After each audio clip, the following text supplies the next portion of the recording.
begin in Romans chapter 1, verse 24. Wherefore God also gave them up to uncleanness through the lusts of their own hearts, to dishonor their own bodies between themselves. The verse says that God also gave them up.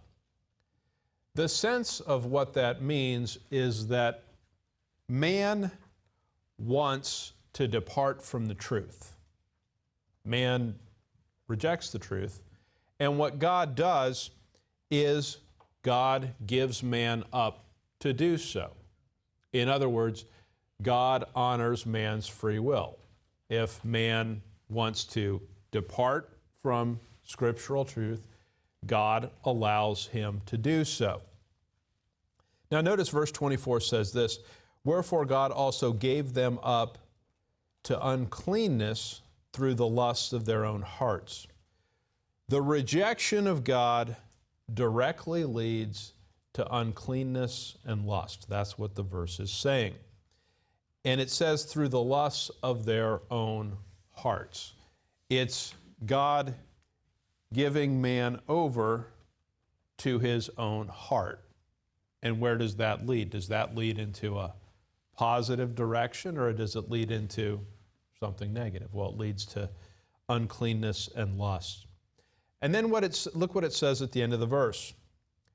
To dishonor their own bodies between themselves.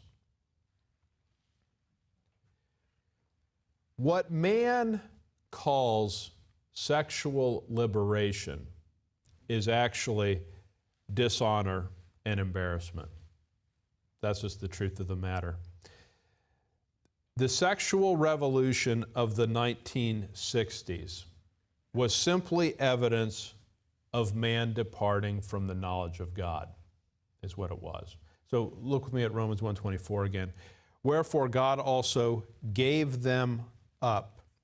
Well, he gave them up. Let's go back just for a minute. Go back to verse 21 and let's get the context here.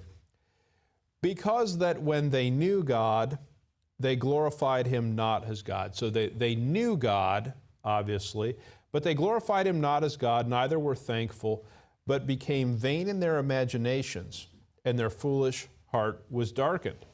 Professing themselves to be wise, they became fools, and changed the glory of the uncorruptible God into an image made like the corruptible man, and to birds and four-footed beasts and creeping things. So briefly, just to recap verses 21 to 23, man knew God, but decides we're not going to glorify him as God. We're not going to give him his due place in creation. And as a result of that, they became vain in their imaginations, and their foolish heart was darkened.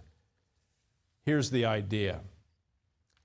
If I'm trying to teach someone math, and I tell them 2 + 2 = 4, and they say, well, not to me. 2 + 2 = 5. That's my own personal lived experience. That's my truth. And you can't change my truth based upon your, logic. Well, if you do that in math, if you start from the premise 2 + 2 = 5, what's going to happen to every subsequent mathematical problem you attempt, right? If in the very first line of a proof you make a mistake, even if you use perfect logic from that point forward, everything is going to be wrong, right? Because you started from a false premise. Well, the point of Romans 1:21 to 23 is man knew God and responded that by saying, not interested. They didn't want to glorify God. They wanted to reject that for other knowledge. Well, they became vain in their imaginations. All of their thinking became corrupt. Their foolish heart was darkened. Verse 22, they nonetheless professed themselves to be wise. And isn't that one of the ironies of life? That people that have no clue what they're talking about profess themselves to be wise. They're called experts. That's how man is. Verse 23, and changed the glory of the uncorruptible God into an image made like the corruptible man. Rather than worshiping the Creator God, what does man do? He worships created things, animals and beasts and man and so on. So now that gives us context for verse 24. Wherefore, on the basis of what we just read, what did God do? Well, if you don't want to glorify me, if you don't want to keep me in your knowledge, if you want to do these other things, go do it. You have free, God chose to honor man's free will. And where does it end up? Well, he gives them over to uncleanness, and then it says this, to dishonor their own bodies between themselves. And what happens simply is this. The 1960s, the sexual revolution was thought of time of independence and freedom and self-actualization and so on. No, it's none of those things. It's dishonor, according to the Scriptures. Did the result of that make people more spiritual? Did it make them happier? Did it create benefits in their lives?